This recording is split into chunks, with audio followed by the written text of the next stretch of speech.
standard 12th. Today we'll start with determination of income and employment at equilibrium level of income. Now, according to this approach, it says equilibrium arises when AD is equal to AS. Okay, so here it says we were doing equilibrium. तो equilibrium कब आएगा? जब AD AS के बराबर होगा. So it says economy is in equilibrium when AD is equal to AS. When AD is equal to AS और कब? तो during a period of time. ठीक है. So today we'll do equilibrium. और equilibrium कब आ जाएगा? जब aggregate demand, AD stands for aggregate demand and AS, that is aggregate supply, is the same for a given period of time. According to this, Keynes की दो approach है. Keynes की दो approach है. फर्स्ट कहती है AD-AS approach and second is S equal to I approach. Okay, so there are two approaches according to Keynes. AD-AS, that is first approach, and S equal to I, that is the second approach. So today we'll do the AD equal to AS approach. According to AD-AS approach, there are certain assumptions. Assumptions सबसे पहले क्या है कि AD और AS जो भी निकाला जा रहा है वो टू सेक्टर इकोनॉमी यानी सिंपल इकोनॉमी के लिए निकाला जा रहा है. Second is there is no change in the prices, price constant है. थर्ड क्या है कि इन्वेस्टमेंट ऑटोनॉमस है यानी पैरेलल टू एक्स एक्सिस है. और फोर्थ अजम्पशन कहता है ये जो इक्विलिब्रियम है ये शॉर्ट रन के लिए कैलकुलेट किया जा रहा है. तो basically there are four assumptions. First कहता है कि we are only dealing with a two sector economy. Second कहता है no change in prices, prices constant है, कोई चेंज नहीं हो रहा. थर्ड कहता है इन्वेस्टमेंट ऑटोनॉमस है, that means remains fixed.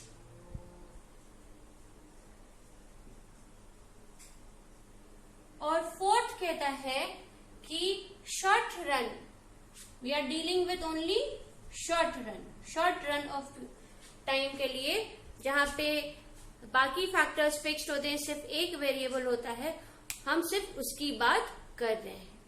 So these are the assumptions for AD-AS approach. अब स्टार्ट करते हैं व्हाट इज AD-AS अप्रोच. तो according to Keynes equilibrium is achieved when AD is equal to AS at a given period of time. अब आपको याद है AD के दो कंपोनेंट्स थे, क्या थे? तो AD equal to C plus I, that is C is consumption expenditure of private households and I was investment, that is money invested on capital goods जो constant रहता है. AS हम लोग ने किया था is equal to C plus S, that is equal to Y.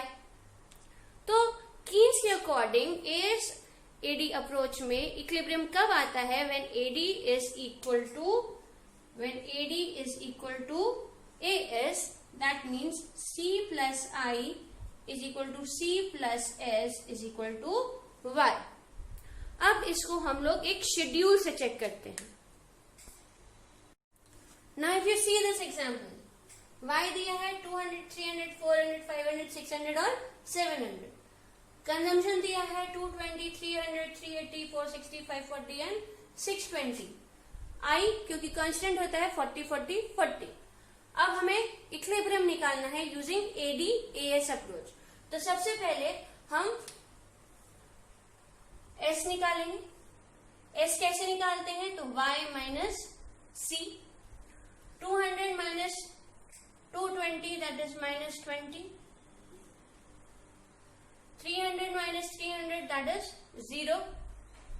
400 minus 380 यानी 20. 500 minus 460 that is 40. 600 minus 540 that is 60. And 700 minus 620 that is equal to 80. ठीक है, अब निकालेंगे AD. AD कैसे निकालते हैं? So AD is equal to C plus I. Okay, AD निकालते हैं C plus I. तो AD C plus I कैसे होगा? C 220 है, I 40 है, तो 220 plus 40 260. 300 plus 340 that is 300 plus 40 that is 340. 380 plus 40 that is equal to 420. 460 plus 40 that is equal to 500. 540 plus 40 that is equal to 580. 620 plus 80 that is equal to 700. ठीक है, ये निकल गया आपका AD. अब आपको निकालना है AS. तो AS के लिए फॉर्मूला है C प्लस S.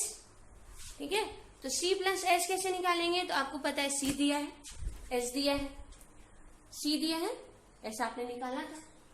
तो 220 minus 20 200. 300 plus 40 sorry 300 plus 0 that is equal to 300. 480 plus 20 that is equal to 400.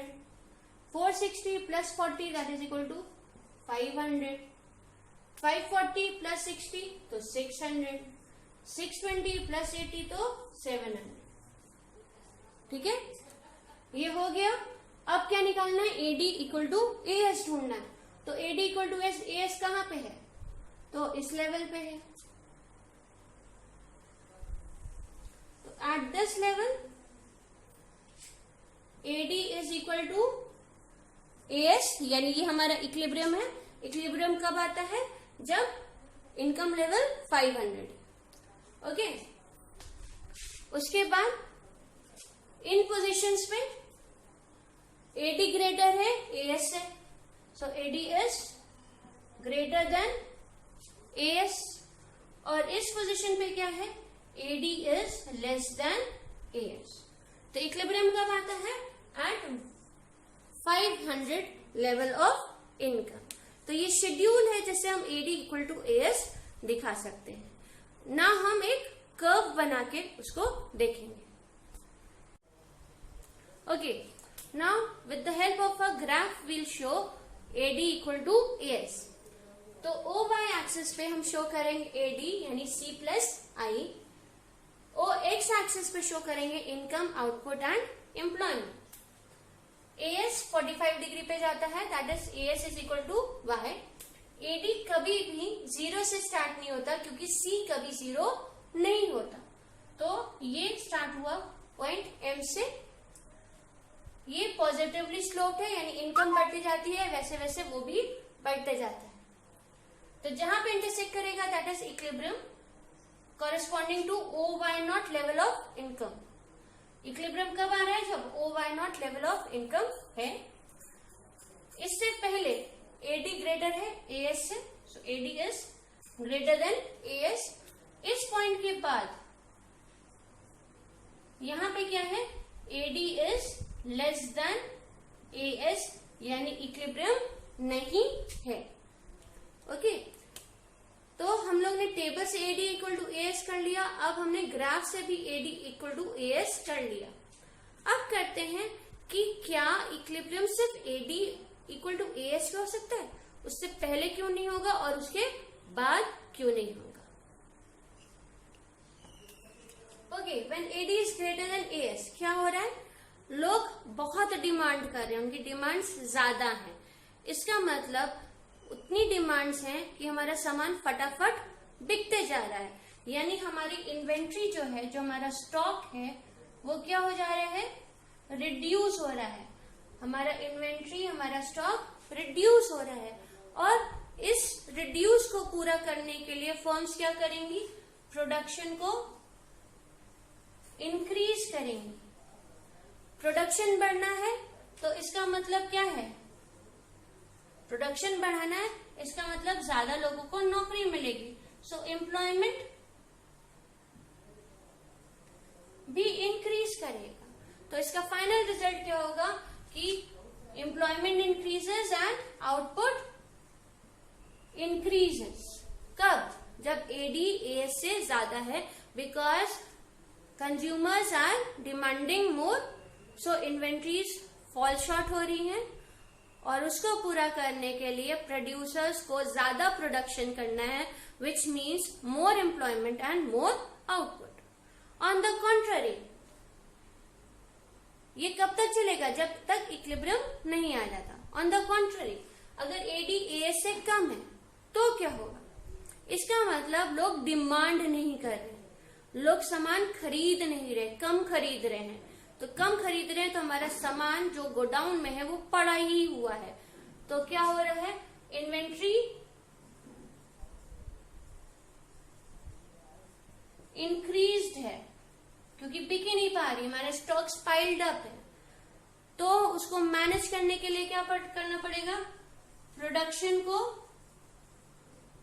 Decrease करना पड़ेगा। क्यों? सामान बिक ही नहीं पाया, तो एक्स्ट्रा सामान बनाने से फायदा क्या? तो प्रोडक्शन को डिक्रीज कर दिया, रिड्यूस कर दिया। अब प्रोडक्शन डिक्रीज हो गया, इसका मतलब काम के लिए हमको लोगों की जरूरत नहीं है क्योंकि कम काम करना है। तो इसका मतलब एम्प्लॉयमेंट भी क्या हो गया? रिड्यूस हो जाएगा। तो एम्प्लॉयमेंट रिड्यूस और आउटपुट भी हमारा रिड्यूस कर जाएगा। यही अभी हुआ था कोविड के टाइम पे। सामान लोगों का बिक ही नहीं पाया क्योंकि घर से बाहर निकलना बंद था। तो एसेंशियल आइटम्स के अलावा सारा सामान स्टॉक में पाइल्ड अप। अब उस स्टॉक को मैनेज करने के लिए उनको क्या करना पड़ा? प्रोडक्शन को डिक्रीज करना पड़ा। अभी भी लोग स्टार्ट कर रहे हैं लेकिन पहले पुराना सामान निकालने की कोशिश कर रहे हैं और एक्स्ट्रा प्रोडक्शन नहीं कर पा रहे हैं और उसकी वजह से कई लोगों को नौकरी से हाथ धोना पड़ गया है, यानी एम्प्लॉयमेंट भी रिड्यूस हो गया है। ठीक है, तो यहाँ भी इक्विलिब्रियम नहीं है, यहाँ भी इक्विलिब्रियम नहीं है। ये दोनों कंडीशंस में चीजें होंगी कब तक? Till AD becomes equal to AS. तो सिर्फ एडी इक्वल टू एएस पे इक्विलिब्रियम होगा, ना पहले पे होगा ना बाद में होगा। ठीक है, तो ये आज का टॉपिक था। एक क्वेश्चन इक्विलिब्रियम निकालने का हमने आपको दिखाया, एक आपके क्विज में रहेगा, उसको जरूर से करेंगे और आंसर्स मुझे सेंड करेंगे। Thank you, have a nice day.